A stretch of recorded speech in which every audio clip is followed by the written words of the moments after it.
Grab your big book, your pen, your highlighter, and notepad and get ready to hear and apply some of the solution from the Big Book of Alcoholics Anonymous through the experience, strength, and hope of Nikki M.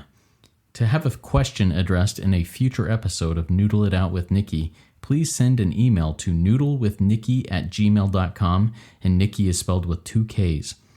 To get a more interactive experience with Nikki as she noodles out life and recovery questions using the Big Book of Alcoholics Anonymous, you can get a link to her weekly Noodle It Out with Nikki meeting held live on Zoom every Monday morning at 9 o'clock Eastern Time.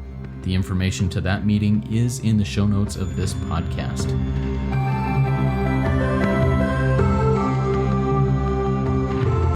God morning, God afternoon, and God evening to all. My name is Justin B., and I am a son of an all-powerful and all-loving God and a qualifying addict of multiple fellowships, living in the miracle of recovery and striving to progress and trudge this happy road of destiny right now. It's an amazing road. And I'm here with the intelligent agent, spearhead of God's ever-advancing creation, and my trudge buddy, Nikki M. Nikki, please take a second and talk to us about what's going on in your life today.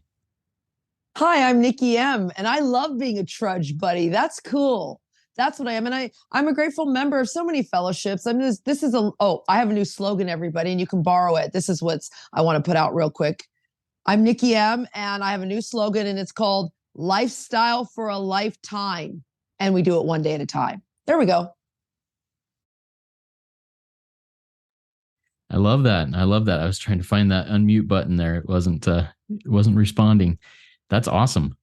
Repeat that again for us, Nikki. What was that slogan so I can repeat it back to you? Lifestyle for a lifetime. Love it. Lifestyle for a lifetime. Not just for today, not just for next week or yesterday, but for a lifetime, one day at a time. Love it. All right, Nikki, we're going to jump in here. People who have listened to this before know all about RICO 12, what we do, but I invite everybody here to go check it out. And if you find these services, these podcasts, these resources of value, please consider sharing them with everybody in your recovery networks. Please consider making a donation. All of these different services cost some money to maintain and to grow. And if you are willing and you feel guided to send a donation along, it really does help us work our Step 12 in sharing this message and in growing these projects to touch more lives. All right. Today, Nikki, I'm going to be bringing a question to you from somebody that I know personally from my home group who is really struggling right now. And I'd like to get your take on what the book says here. Okay. So here's the question. I'm getting divorced, and the reason is my addictive actions and behaviors. I am working my recovery, but my spouse is still leaving.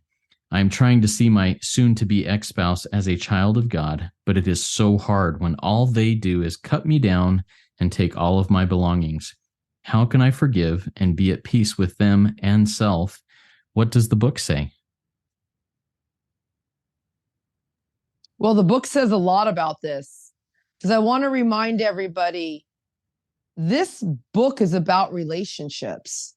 That's what you have to stop drinking, stop using, stop your crazy behaviors in order to have a relationship, not only with God, with yourself and with others. This is what this is about. It's about a relationship. And I also want to just thank the RICO 12 family because, Noodle with Nikki meeting, our podcasts, we don't take a seventh in the meeting. So if you're listening to us and you like, I spend so much money on my addiction, throw some money in the pot here because our meeting is a service meeting every Monday morning for this RICO 12 family. So I want to say that thank you because I never really, push it, but I do want to encourage people to give so freely what was given to them. On to the bitter wife. Page 62, husband. I'm just going to talk directly to husband. And hey, if you're out there and you're listening and you're the bitter divorced husband and it's your wife, I don't care what gender, but I just want to talk to the husband who's asking this question in a program with Justin. You made decisions based on self. Page 62, that later placed you in a position to be destroyed. See, because page 62 says you're selfish and you're self-centered. That's the root of your trouble. See, when you were married to your person, your partner, You weren't driven by love and being a responsible child of God. You were being driven by 400 forms of madness, 100 forms of fear, 100 forms of self-delusion, 100 forms of self-seeking and self-pity. And then you stepped constantly on the toes, and then your wife retaliates. And then you look back, but you invariably find that you made decisions based on self that today have placed you in a position to be hurt. So number one, you're responsible for your illness and you're responsible for your recovery. Because I know, husband, I want to tell you, I know, me too. I had many, it says in our book, we had many moral and philosophical convictions galore. That's on page 61 or 62. But we can't live up to them. I don't want to choose whatever I'm choosing over my children. You didn't want to choose whatever you were choosing over your wife, but it happened. You're in the grip of a progressive disease. So now it says in the book, and I want to get the exact page. Let me just look here. It's in the amends portion where it says, we must remember. I think that's on page 83. But we must remember, husband, that your 10 or 20 years of addiction of your alcoholism makes a skeptic out of anyone. And put your wife's name in the book. See, your behavior has made it, oh, but I'm sober now. You've been sober 6 months or 12 months, but you were destroying her for 12 years. This is a lifetime. Oh, there's our slogan. This is a lifestyle for a lifetime. Now let's go deeper into the instructions here. See, page 118. Your wife, I'm on page 18, second paragraph, and I'll change some of the words to suit this situation. See, husband, you owe more than your sobriety. And we all know you want to make good. Because that's you too, Justin. You owe your wife and I owe my family way more than just being sober. I need to make good. Yet I must not expect too much. And they're talking to, your wife is not in this program. My suggestion is maybe get your wife into Al-Anon. Get your wife into S-Anon, Co-Anon, whatever. Get her into the big book, because if she reads this, she'll read. Don't expect too much from your husband, because husband, your ways of thinking and doing are habits of years. And she doesn't know this. She may not even be armed with the facts about your disease unless you gave her the book and armed her with the facts. Because it's telling your wife here, and it's telling you, patience, tolerance, understanding, and love are the watchwords. You need to show these things in yourself. And this book is now talking to your wife. She's not in the book. She doesn't know this. She doesn't know that she needs to show these things to you, and they will be reflected back to her. Okay? But I want to go deeper. Turn to page 114. Because you told me your wife wants a divorce, friend, and I'm broken for you, but I've burned relationships. I've had really good men who could have been really great husbands, but I was deep in my disease of addiction. I made decisions based on self. So it says, page 14 says, but sometimes you must start life anew. There it is. See, the wife has decided this for you. It says sometimes. And she's decided this, that she's going to start life anew. And that's awful, but you have to accept it. Page 417, acceptance is the answer to all your problems. Oh, you don't know what's going to happen in the future. Where was I listening to recently? They were, I'm going to my friends. I think on the last episode, I said, I'm going to my friend and their child was murdered. And if you know anything about families, when their children are murdered, usually the husband and wife divorce. Guess what? They got remarried. They got remarried. I mean, we don't know what's going to happen, friend. It's God's plan, not ours. We're less and less interested in our own plans and designs. So today your wife says she wants a divorce. You keep chopping wood, carrying the water. And I guarantee it says God will do for you. Your past is your greatest asset.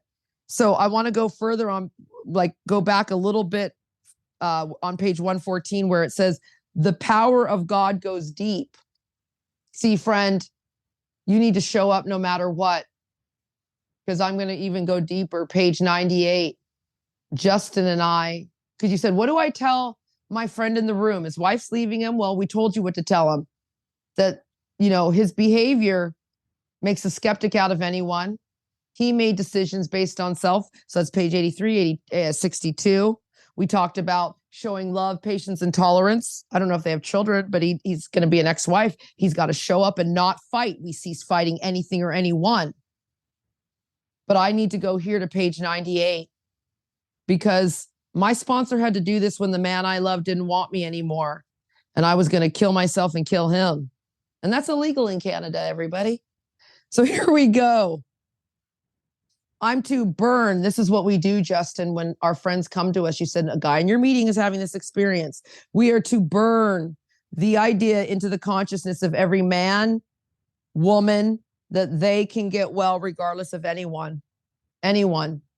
But they took my children. She's going to take my children in the divorce and my house. You can get better regardless of anyone. The only condition is that you trust God and clean house. See, go further back. Job, no job. Wife, no wife. You simply do not stop thinking, acting out, drinking, using, so long as you place dependence upon other people ahead of dependence upon God. I'm going to dive real deep, Justin, and you and I have our goggles and our snorkel on right now. We're going to put on the air tank. The power of God goes deep. We are created to serve.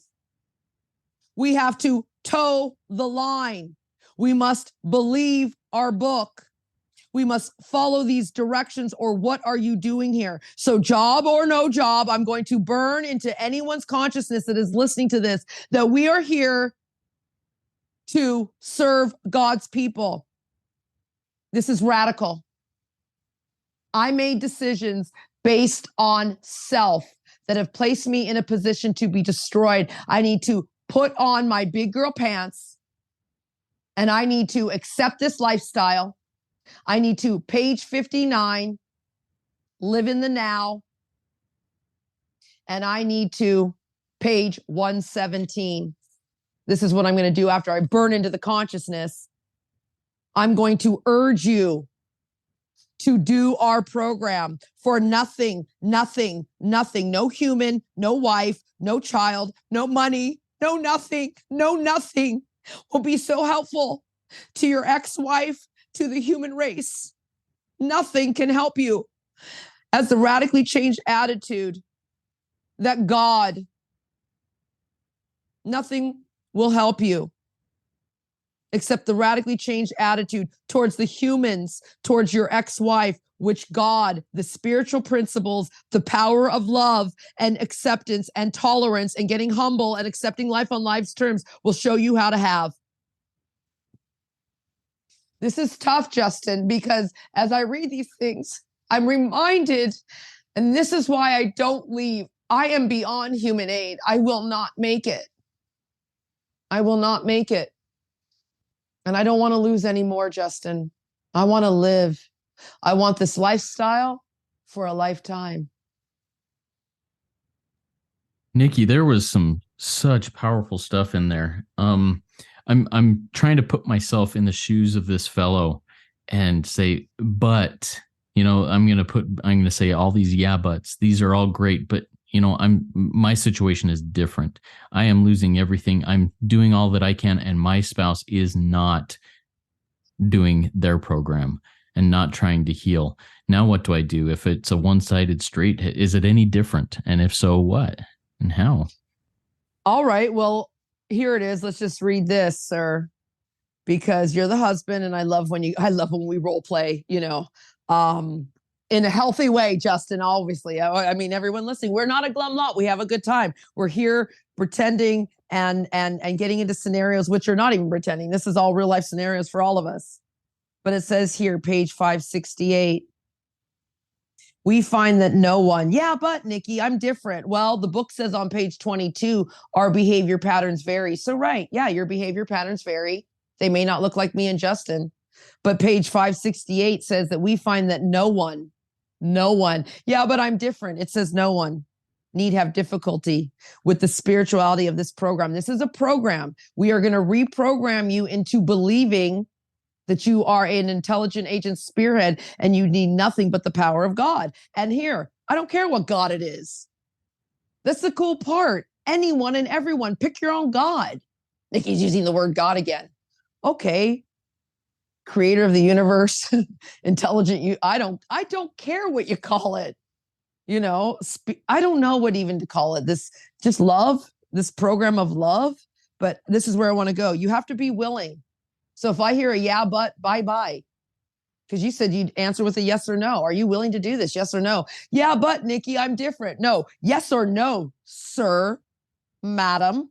Are you willing to do this? Let's get honest, because it said we're still on page 568, but we read on page 58 that rarely have we seen a person fail who thoroughly follows this path. Are you willing to get honest? And then it says here, open-mindedness.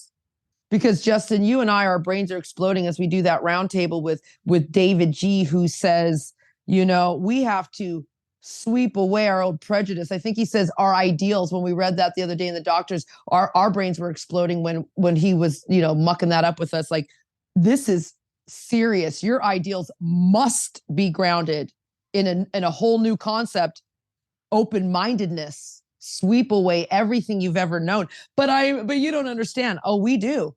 Because we argued for our limitations too. And if you want to argue for your limitations, congratulations. You get to keep them, as our friend Cameron F says. So these are essentials to recovery. So either you're going to get in here and do this, because are you desperate enough? Go there. Maybe you're not desperate enough.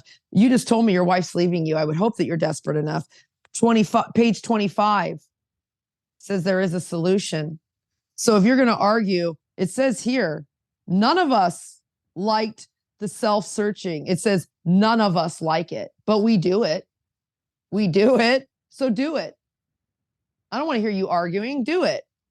Because it says the leveling of our pride. Justin and I do not like to look. We want to blame like you do. Yeah, but we're different. You don't get it. The confession of our shortcomings.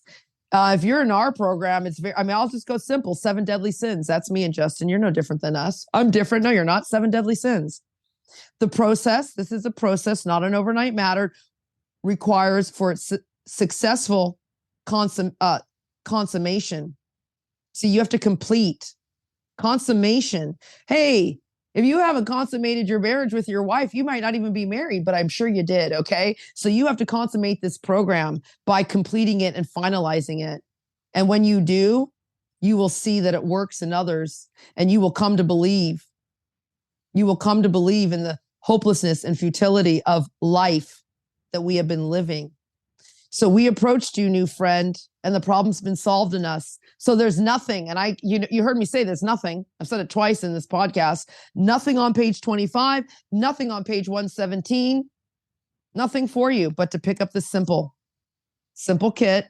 We're going to reprogram you, spiritual program, and we're going to lay it at your feet. Love it. So I'm going to come back to that question and hit on it again. What do I do when I really do and am working my recovery, but my spouse that is leaving or threatening to leave or is totally disconnecting in this refuses to do their own healing? I mean, is there anything that the book says about that part of it? Can I, quote unquote, make them do it? Well, I love this. God, this is a fun podcast. And when you're listening, just know that me and Justin are smiling because we love pushback. But here it is, person who's giving us pushback on the podcast, our friend. It's this, page 118. Be patient. That's a full sentence. It says capital B-E, and then it says patient. And then roll your fingers if you're listening, or just listen to me and Justin as we speak, page 120 over you. We never. I'm going to have to open my book because I don't want to ad-lib here. I didn't even have my book open. Page 120. And you won't see it anywhere else in the book, a double never. It says we never. But they're talking to the wife. No, they're talking to you, alcoholic husband. You never arrange a person's life. I just stop it there. As to shield your wife from temptation. Temptation of what? To have regrets that you've left and that she's finally going to get the man that she married and was promised, because she's going to see you light up. She's going to see her man that she, maybe I don't know. She's not in the program. So she may see a person be reborn, but you can't shield her from that temptation to have regrets or to look back. Don't go yet. You don't know what you're going to miss, honey. Read this book. It's waiting here for you, is what I tell my son. And then what do? I remember what my book says, Nikki, be patient. And the other day he came over and you know what he said to me, Justin? He got in and he says, because he looked different. He's working out. He's a real tall, beautiful guy, but real thin. And he's like, I want to work out, because he used to sleep till like 2 p.m. Now he's getting up, going to the gym. And then what did he tell me? He's smoking less pot. I was like, what? I thought that was going to be his. Nope, Mom. He didn't say he quit entirely, but he says he like less. And I, because I didn't arrange his life. I just shared my experience, strength, and hope with him. And I just showed up. And I just practice these principles in all my affairs. So that's what I'm going to tell the friend who's giving, what do I do with her? You be patient, page 118, page 120. You never arrange her life. Your whole deportment shouts, I'm a new person. That's page, I think, 18, 19. Your whole deportment shouts, I'm a man with a real answer. I've recovered. And then what happens? Page 152, friend. The greatest years of your existence lie ahead. Oh, it says the most satisfactory years of your existence lie ahead. That's for people like me who's 50 and I go, no one loves me and I'm going to die. And then God gives me this guy on the beach in Cuba from Luxembourg. And I'm like, what are we doing? God, it's greater than I could ever imagine. Like this is, I'm okay. I'm speechless. Cut me off. Nikki, this is such good stuff. I mean, and I know so many people that, and myself included, that can benefit greatly from what we've been discussing here today. I am one, and I'm going to share a little of my own testimonial. I am one who did not enter the rooms of recovery for almost 8 years after my wife entered the rooms into an Anon program. And she got healing. Soon after she got into the room, she stopped trying to direct my life, saying, Justin, you have to do this, you have to do that, she stopped doing that. She would share when I asked questions. She would invite patiently. I don't know if lovingly is the right word, but yeah, lovingly, patiently, tolerantly.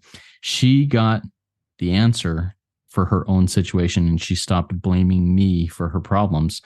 And eventually it motivated me. I saw the light and I wanted what she had. It motivated me to step into the rooms and start finding the solution for myself, because I was dying and I was killing my family in that process of me dying. And be patient, as Nikki said, as the book says, be patient. Life is long. Things can change. God is in control. Come trudge this road. It's a long road. It's a fun road. It's a hard road. Come trudge it with us. Work it. You are